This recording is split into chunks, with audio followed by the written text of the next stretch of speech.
নমস্কার, আজ আপনাদের সঙ্গে শেয়ার করব দেশি মুরগির একদম লাল লাল ঝোলের রেসিপি। তো সাধারণত বাড়িতে আমরা কম তেল মশলায় খেয়ে থাকি, মানে বেশিরভাগ বাড়িতেই। কিন্তু পিকনিকে মাঝে মধ্যে এরকমভাবে খাওয়া যেতেই পারে। তো আজকের রান্নাটা অবশ্যই কিন্তু আমি আমার হাতে শেয়ার করছি না, আমার একজন পরিচিত ভাইয়ের রান্না। আশা করি রেসিপিটা সবার ভালো লাগবে। এখানে প্রায় 1.5 কেজি মতো দেশি মুরগির মাংস পরিষ্কার করে ধুয়ে নেওয়া রয়েছে। তাতে স্বাদ মতো নুন আর কিছুটা হলুদ গুঁড়ো, রান্নার হলুদ গুঁড়ো পুরোটাই কিন্তু দেখলাম এই রান্নার মধ্যে দিয়ে দেওয়া হলো। তারপরে বেশ কিছুটা সর্ষের তেল, পিকনিক মানে কিন্তু সর্ষের তেল, সাদা তেলে ভালো লাগবে না। আর বেশ কিছুটা কুচানো পেঁয়াজটা বেশ মিহি করে কুচানো রয়েছে, দেখে বুঝতে পারছেন। আর কিছুটা আদা রসুন বাটা। তো পিকনিকের রান্নায় নির্দিষ্ট কিছু পরিমাণ থাকেও না, তাই সেভাবে পরিমাণ কিছু বলছি না। মোটামুটি মন দিয়ে রান্না করলেই টেস্ট হয়ে যায়, আর যেখানে আনন্দ থাকে সেখানে টেস্ট এমনিতেই ভালো লাগে। তো সব কিছু একসঙ্গে ভালো করে মিশিয়ে নেওয়া হচ্ছে, দেখতে পাচ্ছেন। বেশ ভালো করে কিন্তু এখানে মাখাতে হবে। এবার দেখুন একটা বাটা মশলা দেওয়া হচ্ছে। এটার মধ্যে রয়েছে ধনে, জিরে, গরম মশলা, সঙ্গে শুকনো লঙ্কা, সব মিলে একসঙ্গে বাটা, সেটাও কিছুটা এখানে দিয়ে দেওয়া হলো। খুব ভালো করে ম্যারিনেট করে এবারে রান্না শুরু হবে। ম্যারিনেট করে কোনো রেস্টের কোনো ব্যাপার নেই এখানে, যেহেতু পিকনিক। তো এবার গ্যাস জ্বেলে নেব, এবং গ্যাস জ্বেলে একটা কড়াই বসিয়ে দেওয়া হচ্ছে। দেখুন, কড়াইটা বসিয়ে বেশ ভালো করে গরম করে নিতে হবে। তারপর তাতে দিয়ে দিতে হবে সর্ষের তেল, দরকার মতো সর্ষের তেল। প্রথমেই বলেছি পিকনিক মানেই একদম সাদা তেলের কোনো গল্প নেই এখানে। তেলটা গরম হলে তাতে দিয়ে দেওয়া হচ্ছে কয়েকটা শুকনো লঙ্কা, কয়েকটা তেজপাতা। লঙ্কা দেওয়ার সঙ্গে সঙ্গে দেখুন পুড়ে গেল, তেলটা এতটাই গরম হয়েছে, কিন্তু এতেই ভীষণ টেস্ট হবে রেসিপির।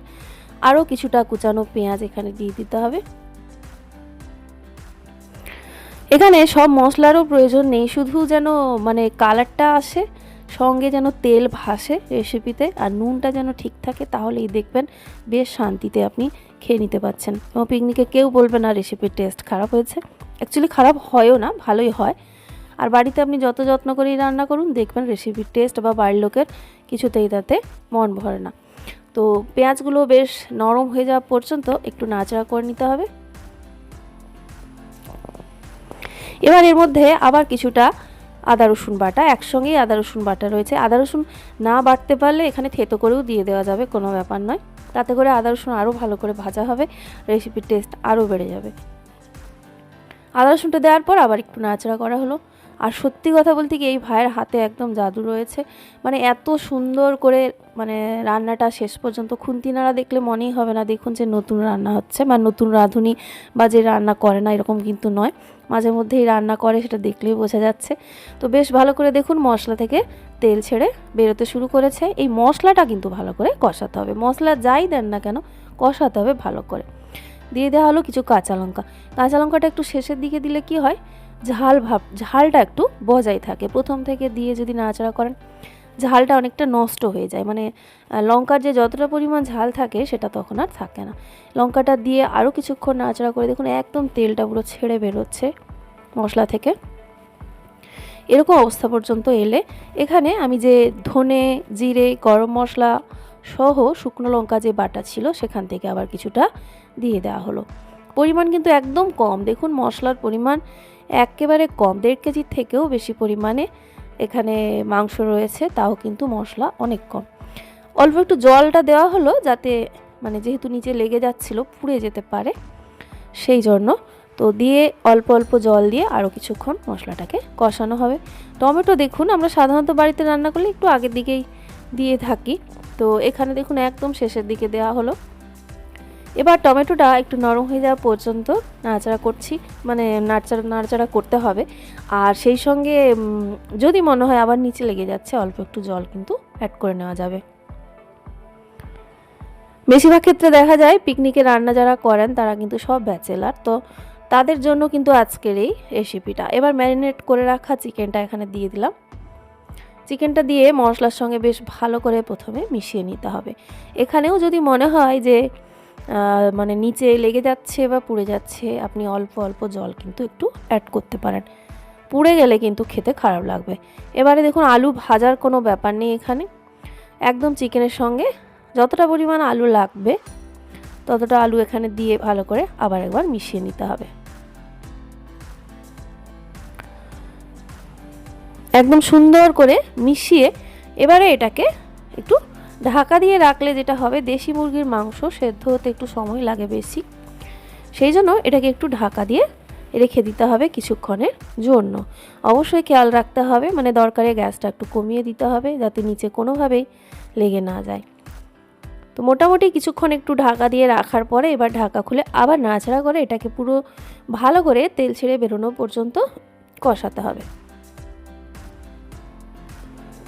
আর এই যে বলেছিলাম, যদি দেখেন জল বেরোচ্ছে না, নিচে লেগে যেতে পারে, তাহলে অল্প অল্প জল অ্যাড করবেন। কারণ এটা পিকনিকের রান্না হলেও তেল কিন্তু খুব বেশি পরিমাণ ব্যবহার হয়নি। তেল যখন অতিরিক্ত ব্যবহার করা হয় তখন নিচে কিন্তু খুব একটা লাগে না। তো অল্প জল দিয়ে দিয়ে বেশ সুন্দর করে একদম তেল ছেড়ে বেরোনো পর্যন্ত এটাকে কষাতে হবে। এখনও পর্যন্ত পিকনিকের রেসিপি লাল মুরগির ঝোল অথচ কোনো রকম লঙ্কা গুঁড়ো সেইভাবে ব্যবহার দেখেননি, শুকনো লঙ্কা বাটা দেওয়া হয়েছে। এবার এখানে অ্যাড করে দিতে হবে কাশ্মীরি লাল লঙ্কার গুঁড়ো। এতে ঝাল খুব বেশি হয়তো হবে না, কিন্তু রঙটা দেখেই একেবারে মন ভরে যাবে। তো এখানে বেশ কিছুটা লঙ্কার গুঁড়ো দিয়ে আবারও কিন্তু 7 থেকে 8 মিনিট নাড়াচাড়া করবেন, নাহলে লঙ্কা গুঁড়োর ঝালের যে একটা মানে কাশ্মীরি লঙ্কা গুঁড়ো হোক বা এমনি লঙ্কা গুঁড়ো, তার একটা ঝালের কাঁচা ভাব একটা থাকে যেটা খেতে গিয়ে অনেক সময় ঠোঁট জ্বালা করে। তো তাই সেরকম না, কিছুক্ষণ নাড়াচাড়া করে নেবেন। এবার দেখুন ঠিক যখন এরকম তেল ছাড়তে শুরু করবে সেই সময় কিন্তু এখানে আপনাকে অ্যাড করে দিতে হবে জল। আর জলের পরিমাণটা কতজন খাবেন বা কতটা পাতলা কতটা ঘন পছন্দ করেন সেই মতো জল দিতে হবে। তো এখানে কিন্তু আমাদের পিকনিকে জলটা বেশি দিয়েছিলাম, আমরা সবাই পছন্দ করি একটু পাতলা ঝোলের রেসিপি, বিশেষ করে দেশি মুরগির ঝোল বা পাঁঠার ঝোল এগুলো কিন্তু পাতলা খুব ভালো লাগে। আর দেখুন আলুটা না ভেজে দেওয়ার কারণে প্রত্যেকটা আলু দেখুন এত নাড়াচাড়ার পরেও কি সুন্দর গোটা রয়েছে, মানে রান্নাটার মধ্যে কিন্তু বেশ একটা যত্ন রয়েছে। তো এবারে এটাকে মোটামুটি ফুটিয়ে নিতে হবে যতক্ষণ না চিকেনটা সেদ্ধ হচ্ছে। আর প্রথমে ফুটতে যখন শুরু করবে একটু ফ্লেমটা নয় বাড়িয়ে রাখা যাবে, তারপরে একটু কমিয়ে বেশ কিছুক্ষণ সেদ্ধ করে নিলে দেখবেন এরকম কালার চেঞ্জ হয়ে যাবে। আর অবশ্যই এই সময় খেয়ে দেখে চেক করে নিতে হবে যে সব সেদ্ধ হয়েছে কিনা।